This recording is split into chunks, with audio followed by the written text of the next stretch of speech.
వనిత helpline కి స్వాగతం. Summer అంటేనే ఎండలతో పాటుగా పరీక్షలు, ఫలితాలు, వాటి వల్ల వచ్చే ఆశలు, నిరాశలు మనందరికీ తెలిసిందే. ఇంటర్మీడియట్ తర్వాత వచ్చిన ఒక క్రైసిస్ చూసాం. మళ్ళీ నిన్న 10th రిజల్ట్స్ వచ్చాయి. ఇప్పుడు ఇక రాబోతున్నాయి ఎంసెట్లు, నీట్లు, అనేక రకాల పరీక్షలు, ఫలితాలు. సో ఈ ఫలితాలు వచ్చిన ప్రతిసారి ఒక ఆందోళనకర వాతావరణం తెలుగు సమాజంలో నెలకొనుంది, ప్రధానంగా ఈ రెండు రాష్ట్రాల్లో. ఎందుకంటే ఈ పరీక్షలు అనేవి చాలా పెద్ద విషయంగా పేరెంట్స్ భావించడం, పిల్లలకు కూడా ఇది తప్ప ఇంకో మార్గం లేదనుకోవటం, ఏదైనా కావచ్చు.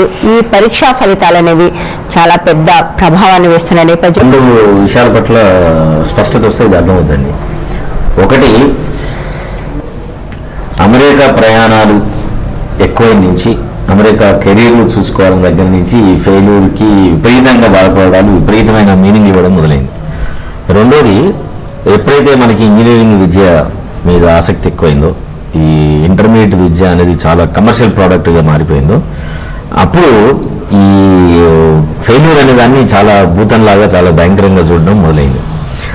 పేరెంట్స్ అందరూ కూడా ఎలాంటి ఆశల్లోకి వెళ్ళిపోయారని అంటే, ఇప్పుడు 10th కానీ ఇంటర్మీడియట్లో కనుక 90% కంటే ఎబో వస్తేనే వారికి భవిష్యత్తు ఉంటుంది, వారికి ఫ్యూచర్ ఉంటుంది అని ఒక అన్రియలిస్టిక్ ప్రపంచంలోకి వెళ్ళిపోయింది వాళ్ళు. వీళ్ళకి అందరికీ మనం ఎన్ని లక్షల సార్లు ఇలాంటి మీడియా ద్వారా కానీ ఇంకా వేరే చర్చలు వేది కానీ లేదు, వీలైతే ప్రతి ఒక్కరి దగ్గర చెప్పే ప్రయత్నం చేస్తే తప్ప వాళ్ళు అట్లాంటి అన్రియలిస్టిక్ వరల్డ్ భావనలోంచి బయటకు వచ్చే పరిస్థితి మనకు కనిపించడం లేదు. ముందు మనం తల్లిదండ్రులందరూ కూడా చాలా బలంగా చెప్పాల్సింది ఏమిటంటే, ఒక్కసారి ఫెయిల్ అయితే అది జీవితం మొత్తం ఇంటిగ్రేట్ చేసుకొని ఇంకా వీడు ఇట్లే ఫెయిల్యూర్గా ఉంటాడు అని ఒక భయం నుంచి బయటికి రావాల్సిన అవసరం ఉందని చెప్పడం. ఇప్పుడు ఉన్నత స్థానంలో ఉన్న చాలా మంది 10th ఇంటర్మీడియట్ను ఎక్కడో దగ్గర గ్యారెంటీ ఒకసారి ఫెయిల్ అయిన వాళ్ళే ఎక్కువ మంది ఉంటారు.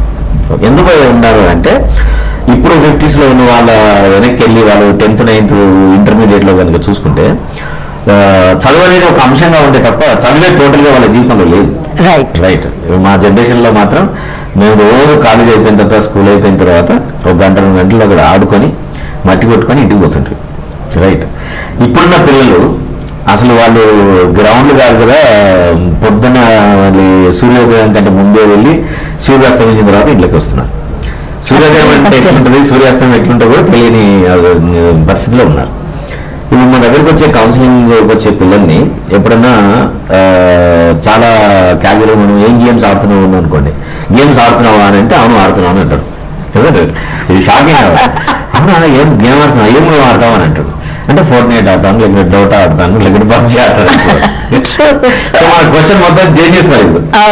సో అప్పుడు మనం అర్థమవుతున్నాయి, గేమ్ అంటే అది కాదు కదా, ఫిజికల్ గా గ్రౌండ్ లో అంటే ఇంటి నుంచి బయటికి వెళ్ళి గ్రౌండ్ లో ఏం ఆట ఆడతాం, ఏం ఆడాడండి. క్రికెట్ తెలుసు కదా, తెలిసి చూస్తాను, టీవీ అంతే. కానీ నేను వెళ్ళి క్రికెట్ బయట ఎప్పుడు ఆడను. నేను ఎందుకు ఆడే అవకాశం లేదు. ఎప్పుడు స్కూల్లోనే ఉంటాం, స్కూల్ నుంచి వస్తే మేము ఇంట్లోనే ఉండాలి, లేదంటే టైం దొరికితే ట్యూషన్కి వెళ్ళాలి.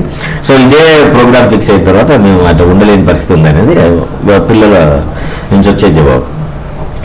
కాబట్టి పిల్లలందరికీ కూడా పరీక్షలతోటే జీవితం నడిచి రోజు కాలేజీ స్కూల్కి వెళ్ళడమే జీవితంగా మారినప్పుడు వాళ్ళ జీవితంలో పరీక్షలే చాలా మోస్ట్ ఇంపార్టెంట్ ఆస్పెక్ట్ అయిపోతాయి. ఇప్పుడు మన టోటల్ స్టేట్లలో, 2 తెలుగు స్టేట్లలో కాలేజ్ స్కూల్ అంటాం కానీ నిజానికి అది కాదు. అది we are not sending the children to learn something, sending the children only to write exams. Okay.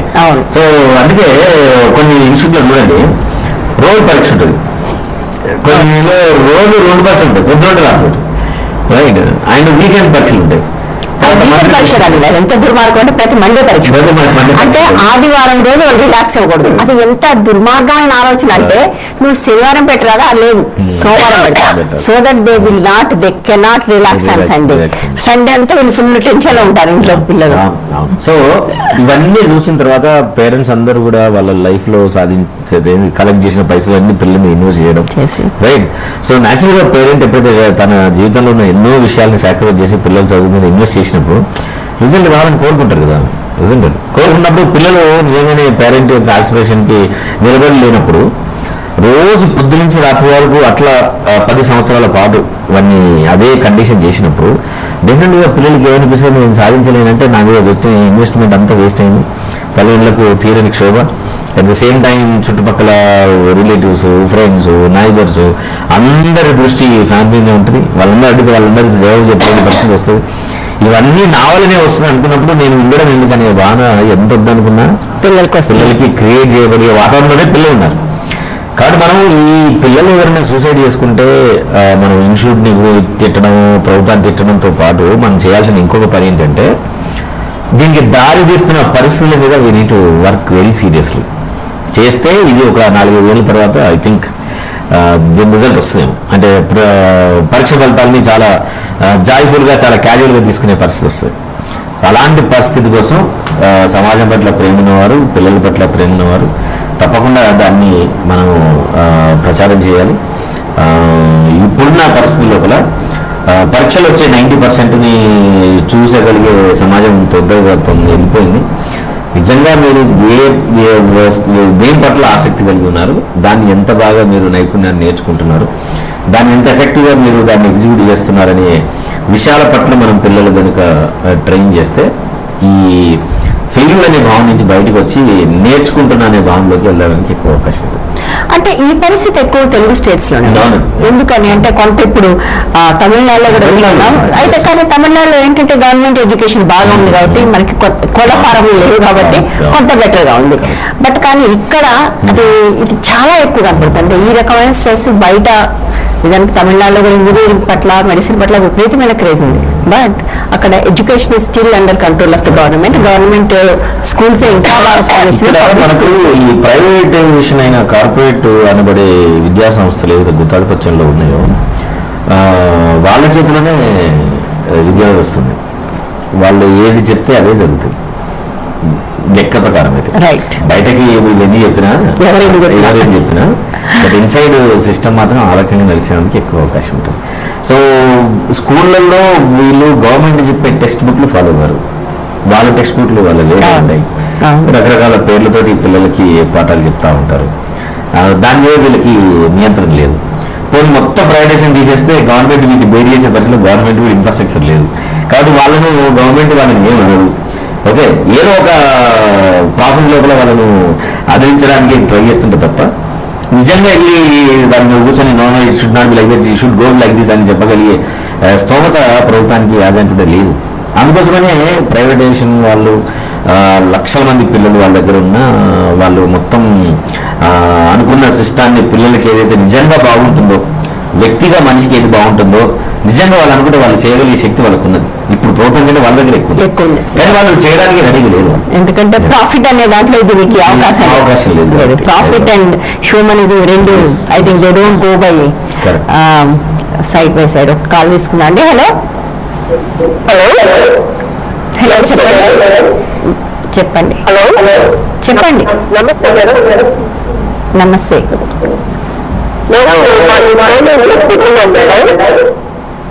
Okay okay చెప్పండి. ఒక్కొక్కరు సాక్షి ఉంటున్నాం మేడం. వాళ్ళు పార్టీషిప్ లో మేము చెప్పినట్టుగా పార్టీషిప్ లేదు మేడం, వాళ్ళకి ఫేవర్గా రాస్తున్నారు పార్టీషిప్ లో. కానీ మేము చెప్పాలంటే మాకు జరిగింది మేము చెప్పాలనుకుంటే వాళ్ళ పార్టీషిప్ వాళ్ళకి అంతా రాస్తున్నారు, ఆ పార్టీషిప్ లోనే చెప్పాలా అంటున్నారు. అంటే స్టేట్మెంట్స్ ఉంటాయమ్మా. అంటే కోర్టుకు పంపించే ముందు మీరు కంప్లైంట్ బేస్ చేసుకుని వాళ్ళు స్టేట్మెంట్స్ రాస్తారు. ఆ స్టేట్మెంట్స్ రాసుకున్నప్పుడు మీరు చూసుకోవాలి వాళ్ళు వేసేసారు. ఇప్పుడు మేము అలా చెప్పాలంటే కుదరదు, ఎందుకంటే అక్కడ రాసింది ఒకటి మీరు చెప్పింది ఒకటి ఉంటే మళ్ళీ కాంట్రవర్షన్ వచ్చేసేసి జడ్జి గారు మీరు రాసింది ఒకటి, ఇచ్చిన స్టేట్మెంట్ ఒకటి, మీరు చెప్పిన స్టేట్మెంట్ ఒకటి కాబట్టి కేసు ఇన్వాలిడ్ అనుకోవడానికి అంటే పోవడం ఛాన్సెస్ ఉంటాయి. అందుకని ఏంటంటే మీరు స్టేట్మెంట్లు ఏముందో ముందు చూసుకోలేదు కాబట్టి ఇప్పుడు ఉన్నదే సచ్చినట్టు చెప్పవలసిన పరిస్థితి. ముందు చూసుకోవాలంటే లక్ష్మి గారు, okay, with all due respect to the system, this happens almost all the time. అంటే వీళ్ళు పోలీస్ స్టేషన్ కూడా కంప్లైంట్ ఇస్తారు, ముందు రాసుకునేవాడు వీళ్ళు చెప్పింది విండు, అతనికి రొడ్డ కొట్టుడు కంప్లైంట్ పద్ధతి ఉంటుంది, అదే రాస్తాడు. కట్నమే అని అడిగారా ఎంత ఇంతే, ఆ మిగిలినంతా అతనికి అదే ఏం లేదు, రాసుకుంటారు అంతే, రైట్. తర్వాత ఈ అమ్మాయి ఏం చెప్తుంది, నేనేమైతే కంప్లైంట్ ఇచ్చానో ఛార్జ్ షీట్లో అది లేదు, డిఫరెంట్గా ఉంది అని అంటుంది. మీరేమంటున్నారు, మీరు అవి చూసుకోవాల్సింది స్టేట్మెంట్స్ అని, నిజంగా చూసుకునే అవకాశం ఉందా? ఉంటది డెఫినెట్ గా. ఏంటంటే లాయర్ ఉంటుంది కానీ ఒక సామాన్య నాలెడ్జ్ వెళ్ళిపోయి కంప్లైంట్ ఇచ్చేసేసి ఇప్పుడు అడ్వకేట్ ఇప్పుడు మేము చెప్తుంటాం, ఎందుకంటే మీరు వెళ్ళి ఇచ్చుకుని ఇప్పుడు డీవీసీలో అడ్వకేట్ ని అలౌ చేయరు. ఈవెన్ దో మేము ఏం చేస్తామంటే మేము రాసి మీరు ఇలా చేయండి, ఇలా ఫోన్ లో కూడా అడ్వకేట్ ని పెట్టుకెళ్ళి చేయించుకోవాలి. ఏమి తెలియకుండా వెళ్ళి కంప్లైంట్ ఇచ్చేస్తే ఇప్పుడు మళ్ళీ ఒక సిస్టమ్ వచ్చింది, మేము కంప్లైంట్ రాసి తీసుకెళ్తుంటే అలా కాదు, మాకు ఒక ఫార్మేట్ వచ్చింది, దాని ప్రకారంగా మీరు 10 లైన్లు రాయండి అంటున్నారు. ఆ 10 లైన్లు రాస్తే ఏమైతుందంటే మీరు స్టేట్మెంట్ కంప్లైంట్లు ఎందుకు రాయట్లేదని అడుగుతున్నారు. స్టేట్మెంట్ లో రాస్తుంటే ఇప్పుడు ఈ ప్రాబ్లమే కోర్టులో ఎదురవుతుంది, ఇక్కడ వస్తుంది, ఇక్కడ ఏమో స్టేట్మెంట్ లో ఒకలా ఇచ్చారు, కంప్లైంట్ లో ఏమంటున్నారంటే అడ్వకేట్ ని తీసుకెళ్లి కంప్లైంట్ చేయాలి అంటున్నారు, which is wrong, completely absolutely non sense. I'm sorry to say. నాకు ఇవాళ ఒక సమస్య వస్తే నేను పోలీస్ స్టేషన్కి వెళ్ళి కంప్లైంట్ ఇస్తే నా కంప్లైంట్ తీసుకుని నా కంప్లైంట్ తీసుకుని ట్రూ స్పిరిట్ లో దీన్ని ఇన్వెస్టిగేట్ చేయాలి. వాళ్ళు చెయ్యట్లేదు కాబట్టి లాయర్ ని తీసుకెళ్ళాలంటున్నారు. అంటే ఆల్రెడీ అక్కడ ఒక మిస్టేక్ జరుగుతుంది కాబట్టి లాయర్ ని తీసుకెళ్ళాలంటున్నారు. తెలిసిన అవసరం రావడం అంటేనే సిస్టమ్ సరిగా లేదు అని సరిగా లేదని మనం 100 సార్లు చెప్పుకుంటున్నాం. సో నేనేమంటున్నాను, ఇప్పుడు ఆవిడ కంప్లైంట్ చేయడానికి వీల్లేదు, ఎందుకంటే జడ్జి గారికి కంప్లైంట్ చేసుకోవడం ఇది మేము రాయలేదండి, ఇప్పుడు కాదు నేను చెప్పింది ఇది కాదు, స్టేట్మెంట్ ఇది కాదు, ఇదంతా మ్యానిపులేట్ చేశారు అని ఇప్పుడు ఆ స్టేషన్ హౌస్ ఆఫీసర్ ఎవరైతే ఉంటాడో మ్యానిపులేట్ చేసినాడు కనీసం ఒక్కడికన్నా పడిందా శిక్ష ఇంతవరకు? ఇప్పుడు ఏంటంటే ఇప్పుడు అదే చెప్తున్నారు, ఏమవుతాం మీరేంటే మీరు చెప్పింది ఒకటి ఇక్కడ ఉంది ఒకటి వ్యాలిడ్ కేసు అందుకని ఏంటంటే ఇది అంటే మోసం చేసిన వాడు ఆల్రెడీ భర్తతోటి ప్రాబ్లం లో ఉంది, సమస్య సాల్వ్ కోసం పోతే అతను మోసం చేశాడు, బట్ ఫైనల్ గా ఏమో కేసు పోతుంది.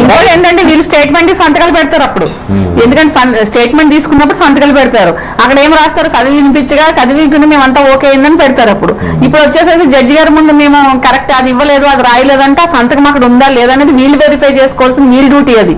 వీళ్ళు ఏమైనా మార్చేస్తున్నారని, ఎందుకంటే అదర్ సైడ్ వాళ్ళు వచ్చి ఇన్ఫ్లుయెన్స్ చేయొచ్చు లేదా ఏదైనా జరగచ్చు ఇప్పుడు మన సిస్టమ్ గురించి. ఎందుకంటే మన డ్యూటీస్ కూడా కొన్ని ఉంటాయి కదా, మన కంప్లైంటే రాస్తారా, ఎఫ్ఐఆర్ రాసినప్పుడు మన ఇచ్చిన కంప్లైంట్ ఎఫ్ఐఆర్ స్టేషన్ లో ఇచ్చే స్టేట్మెంట్ ఏమంటారు, 142 statement 161 statement is not valid in the court. Indian courts లో ఎక్కడ వ్యాలిడ్, ఎందుకంటే పోలీసులు ఎప్పుడు తప్పులే రాస్తారని Indian judiciary system believes, right? 161 statement is not valid in the court. What about this then now? అంటే చూసుకోవాలి స్టేట్మెంట్ లో వాళ్ళు యాక్చువల్గా ఏంటంటే స్టేట్మెంట్ తీసుకున్న తర్వాత ఇది కరెక్ట్ అని చెప్పేసి వాళ్ళకి ఎన్ని సిగ్నేచర్స్ ఉంటాయి, వాళ్ళు కొన్ని వాటిలో వేయరు, స్టేట్మెంట్స్ అని రాసేసి టైప్ చేసి వేసేస్తున్నారు. వాళ్ళు ఏంటంటే ఇప్పుడు వీళ్ళు ఏమైనా గట్టిగా ఉంటే కనుక పీపీని పట్టుకుని, అదే నేను చెప్తున్నాను ఇప్పుడు అలా కానప్పుడు ఏముంటుందంటే పీపీ గారిని పట్టుకుని అసలు ఈ స్టేట్మెంట్ ఇచ్చింది వేరు, అసలు కంప్లైంట్ లో అది ఉందా లేదా చూసుకోవాలి. ఎందుకంటే కంప్లైంట్ కి స్టేట్మెంట్ కి డిఫరెన్స్ ఏమైనా ఉందా లేదా కంప్లైంట్ లో ఇదే రాసారని.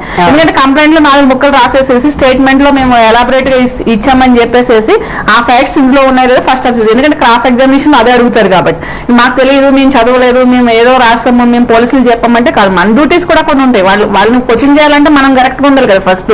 అలా కానప్పుడు ఏంటంటే జడ్జి గారికి చెప్పాలి మేము కంప్లైంట్లు ఇవ్వలేదు, స్టేట్మెంట్ కి కంప్లైంట్ కి చాలా వేరియేషన్ ఉన్నది, ఇది వేరు వాళ్ళు ఏదో మ్యానిపులేషన్ చేస్తారు మేము ఫ్రెష్ గా ఇస్తామంటే బెంచ్ మీద తీసుకుంటారు, డైరెక్షన్ చేస్తారు, అది పట్టుకుని చేసుకోవాలి.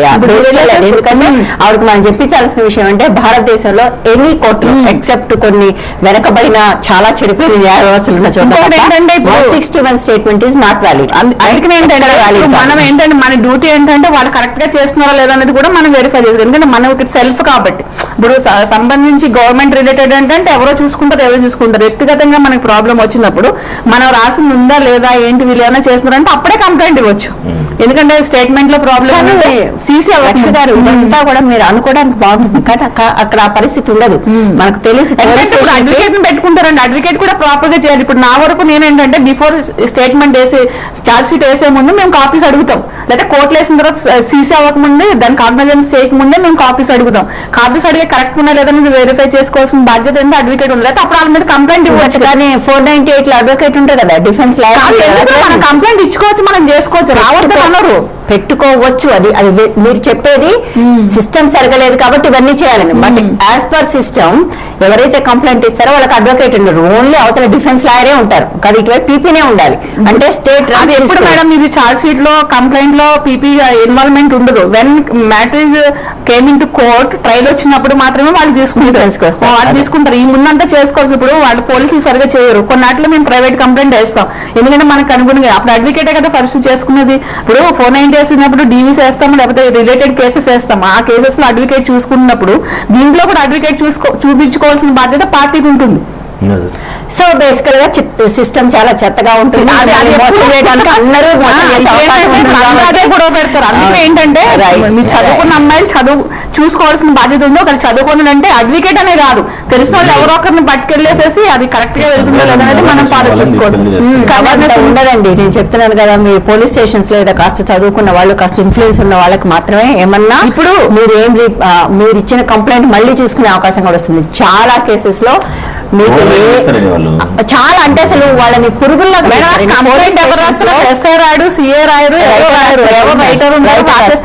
కానీ మీకు ఈ కేసెస్ లో పోలీస్ స్టేషన్ కి కుటుంబ సమస్యతో ఒక ఆడపిల్ల వెళ్తే ఆమెని ఒక తిరుగుబోతుగా, ఒక చెడిపోయిందనగా, కుటుంబ మర్యాదకు వ్యతిరేకమైనగా, భారతీయ కుటుంబ వ్యవస్థను నాశనం చేసేదానిలాగా చూస్తుంది పోలీసు. అలాగే చూస్తుంది పోలీస్ స్టేషన్.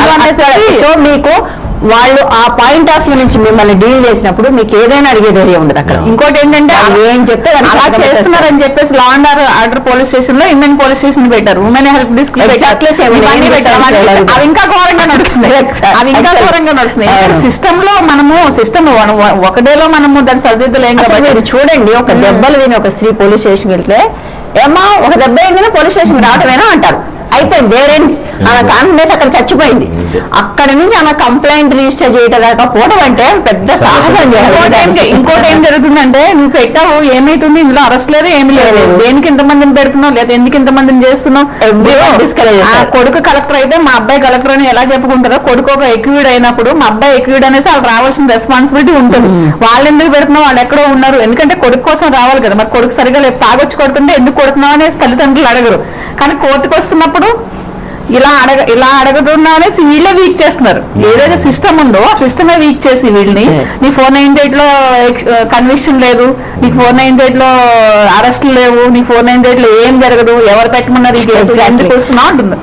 సో అమ్మ ఫైనల్ గా మీకు సమాధానం ఏంటంటే, మీకు జరిగింది అన్యాయం అయితే అది జడ్జి గారి ముందు క్లియర్ గా చెప్పండి. నేను కంప్లైంట్ ఇది ఇవ్వలేదు, నేను చెప్పింది ఒకటి, ఇక్కడ వచ్చిన స్టేట్మెంట్ ఒకటి, ఆ రోజు నువ్వు చూసుకుని సంతకం పెట్టలేదు అంటే నన్ను చూసుకునే ఛాన్స్ ఇవ్వలేదండి, పెట్టమంటే పెట్టాను, కానీ దీంతో నేను ఏకీభవించట్లేదని చెప్పండి. మీకు న్యాయం జరిగితే జరుగుతుంది, జరగకపోతే కొన్ని లక్షల మందికి ఏం జరగట్లేదు మీకు కూడా. ఇంకోటి ఏంటంటే పీపీ గారిని కలవండి. ఫస్ట్ పీపీ గారిని కలిసి మీరు ఏదైనా కేసులు వేసినట్టయితే ఆ ఫ్యాక్ట్స్ ఈ ఫ్యాక్ట్స్ ఒకేలా ఉన్నాయో లేదో చూసుకోండి. మీరు ఇచ్చిన కంప్లైంట్ లోది, మీ స్టేట్మెంట్ లోది, ఛార్జ్ షీట్ లో అంతా కరెక్ట్ రాసలేదు చూసుకోండి. అలా లేనప్పుడు ఏం చేస్తారంటే మీరు జడ్జి గారికి డైరెక్ట్ గా కంప్లైంట్ చేసుకోండి, వాళ్ళు బెంచ్ మీద స్టేట్మెంట్ తీసుకుంటారు. రైట్, ఓకే, యా, బెంచ్ మీద స్టేట్మెంట్ తీసుకుంటారు. నెక్స్ట్ కాల్ తీసుకున్నా. హలో హలో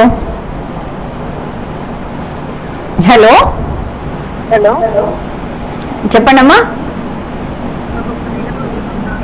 హలో,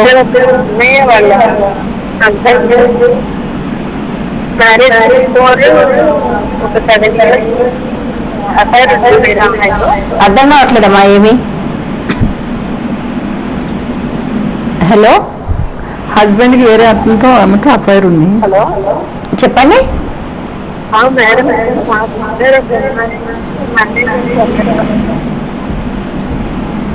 వినిపించట్లేదమ్మా, కొంచెం గట్టిగా చెప్పండి.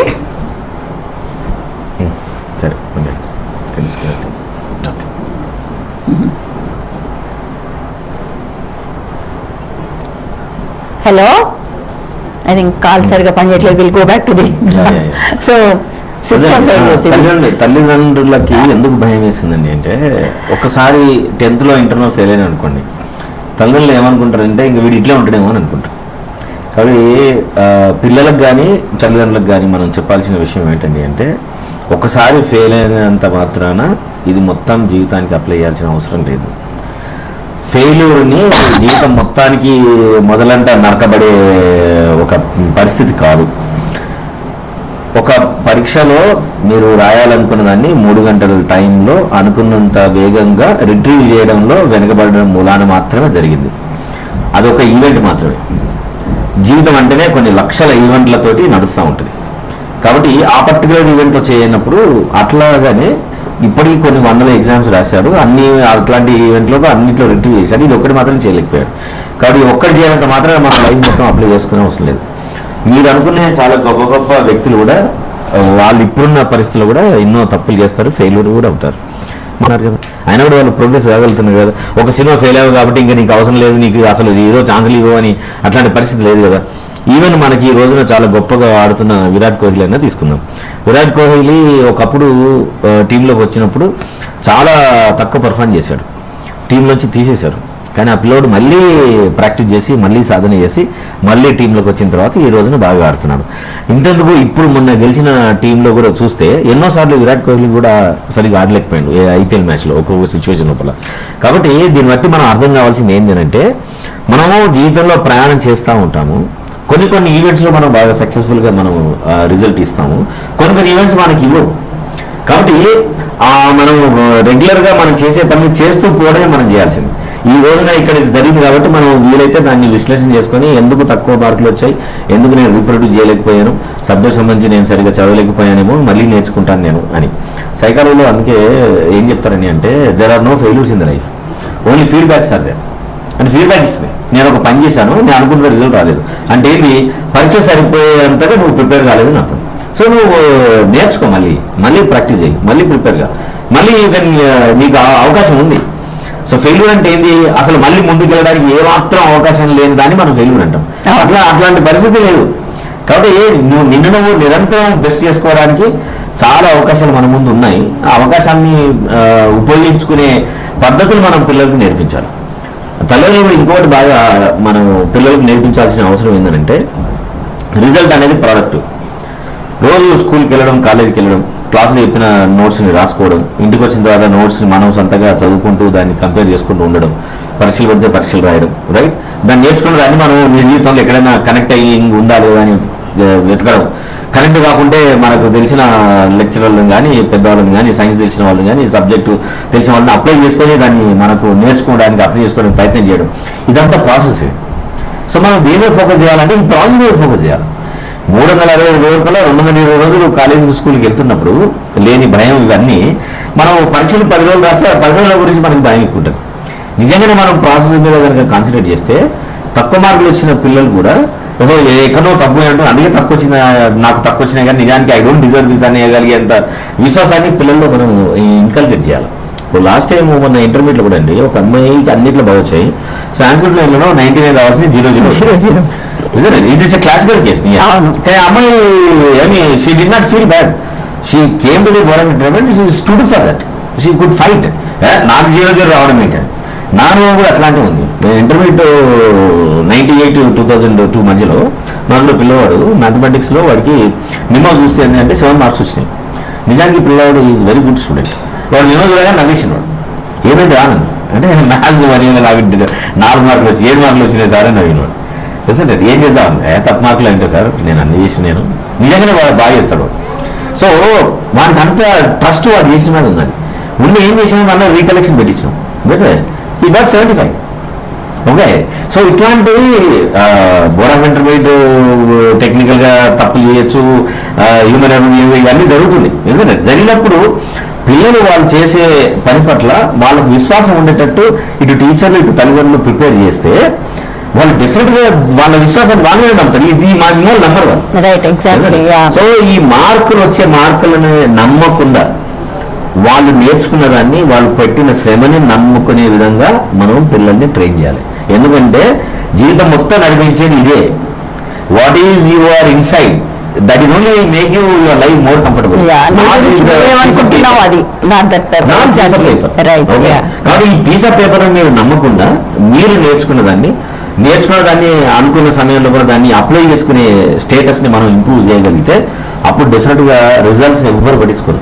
రైట్ డెఫినెట్ తెచ్చుకోవాలి. రైట్ రిజల్ట్స్ వచ్చిన వెంటనే టీవీలో హై పిచ్ వాయిస్ తోటి అరుపులు కూడా ఆగిపోతాయి. అసలు సగం ఆ అరుపులు ఆగిపోతే సగం సమస్యలు ఐ థింక్ దోస్ ఆ హై పిచ్ వాయిస్ క్రియేట్ చేసినంత స్ట్రెస్ బాక్స్ ఇంకేది చేయడానికి అనుకుంటారు. ఇంట్రెస్టింగ్ స్టడీ ఉందండి.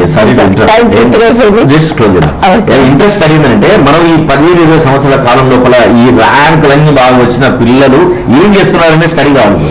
ఎగ్జాక్ట్లీ ఐ థింక్ నా ఎక్స్పీరియన్స్ ఏం చెప్తున్నానంటే ఈ కార్పొరేట్ కాలేజీలో స్కూల్లో చదివిన పిల్లలకు చాలా మందికి యాంగ్జైటీ ఇష్యూస్ ఉన్నాయి, డిప్రెషన్ ఇష్యూస్ ఉన్నాయి.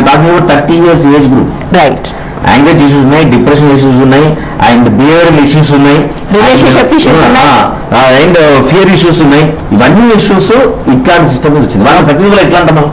ఎగ్జాక్ట్లీ ఐ థింక్ సక్సెస్ గా ఉన్న అర్థమే మార్చేశారు. I think we need to change that. Sorry interesting discussion మధ్యలో ఆపేసినందుకు. Thank you so much Veerendra garu, thank you so much Lakshmi garu. ఇది వాళ్ళ హెల్ప్